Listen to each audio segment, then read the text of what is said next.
রুদ্র আসবে 2টো নাগাদ, তারপর কাকে দেহাট্টিতে। কিরে খাওয়াচ্ছিস তো? কই গল নেই ইয়ার, খানাই খানা है না, আগে দসো। প্রায় 1:15 নাগাদ কনট প্লেসে মাঠে পৌঁছল মৃগাঙ্ক আর অম্লান। আজ খুব ভালো দিন, বেশ চোখা রৌদ্র, হিলিয়ে দেওয়া হাওয়াটা একদম নেই।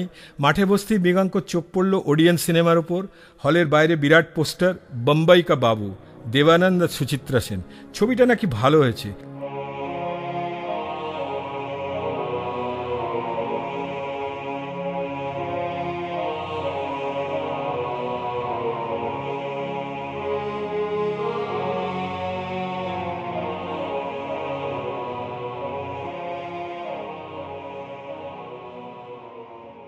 কিরে যাবি নাকি বোম্বাই কা বাবু দেখতে? রৌদ্র এলে চল 3টে-6টা মেরে দিই।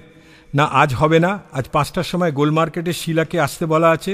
ওর নাকি খুব জরুরি কথা আছে, দরকারি কথা আর কি, ওই একই কথা। আমি যদি পাস করতে না পারি তাহলে কি হবে? আমার কিছু করা উচিত। ইতিমধ্যে অম্লান লক্ষ্য করল এক বিরাট চেহারার বিদেশি তাদের দিকে এগিয়ে আসছে। কাছে এসে বলল, can I have some light please?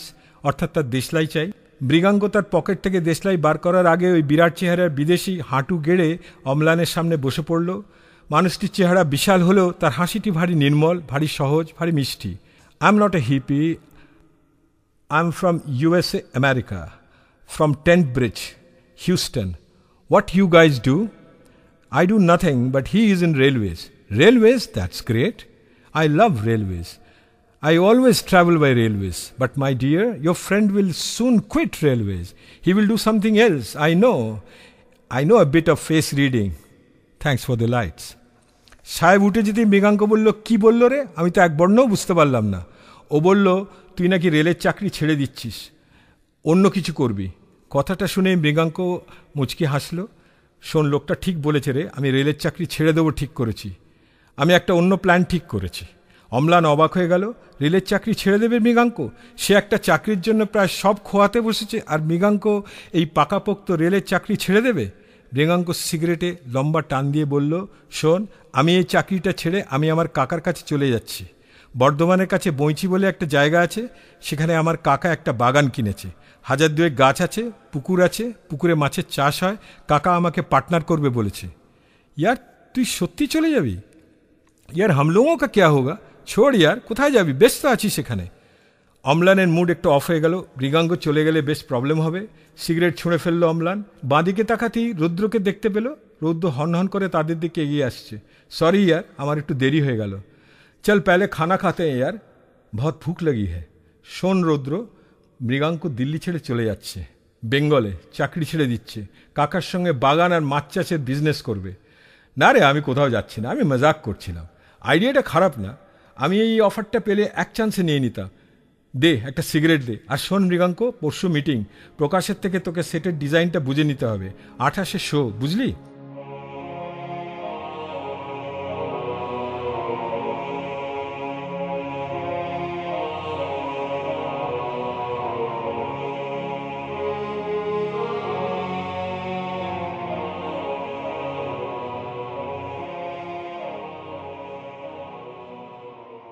রৌদ্র ও মিলি।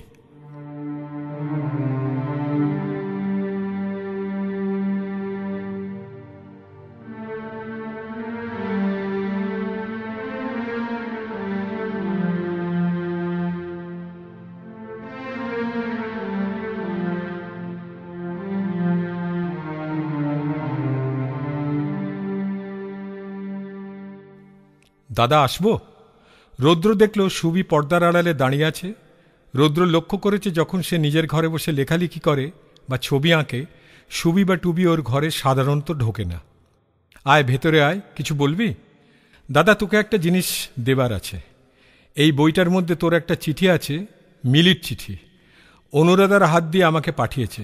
আমার খুব খারাপ লাগে এইসব কাজ করতে, মা জানলে খুব রাগারাগি করবে। তুই মিলিকে বলে দিস আমার এইসব করতে একদম ভালো লাগে না। আমি কিন্তু আর এসব করতে পারবো না। রৌদ্র সুবির দিকে অনেকক্ষণ তাকিয়ে রইল। কি সুন্দর দেখতে হয়েছে সুবি। আজ মায়ের মেরুন শাড়িটা পরেছে, সঙ্গে কালো ব্লাউজ, কোকড়ানো চুল ঘাড়ের ওপর এলিয়ে পড়েছে। ভারী সুন্দর দেখাচ্ছে তাকে। সুবিকে তার বন্ধুরা নার্গিস বলে ডাকে, খুব একটা ভুল বলে না। নার্গিসকে ও শ্রী 420-তে দেখেছে, রাজ কপুরের ছবি। সত্যি সুবির সঙ্গে নার্গিসের অনেক মিল। দাঁড়িয়ে কেন, আয় বস না। না আমি বসবো না, মাকে নিয়ে উল কিনতে যাব। আচ্ছা তোর সঙ্গে কি মিলুর কিছু হয়েছে? ওর সঙ্গে তুই মিশিস না আজকাল? অনুরাধা বলছিল ওর কাছে মিলি নাকি খুব কান্নাকাটি করছিল। তুই কি ওকে ছেড়ে দিয়েছিস? ছেড়ে দিলে ভালো, তোর সঙ্গে ওকে ঠিক মানায় না। রৌদ্র দেখল সুবি কি শান্ত স্বরে সুনিপুণভাবে কথাটা তার দিকে ছুঁড়ে দিল। হায় আল্লাহ, এত সুন্দর শ্রী সুবীর, অথচ মিলির কথা উঠলেই কি রুক্ষ, কি কঠিন সুবি। সুবি কি মিলিকে হিংসে করে তার দাদাকে কেড়ে নিয়েছে বলে?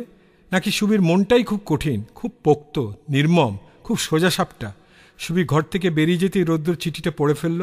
নীল রঙের খামের ওপর লেখা রৌদ্রদা ইতি মিলি। রৌদ্র ভাবল তার কি এখন চিঠিটা খোলা উচিত?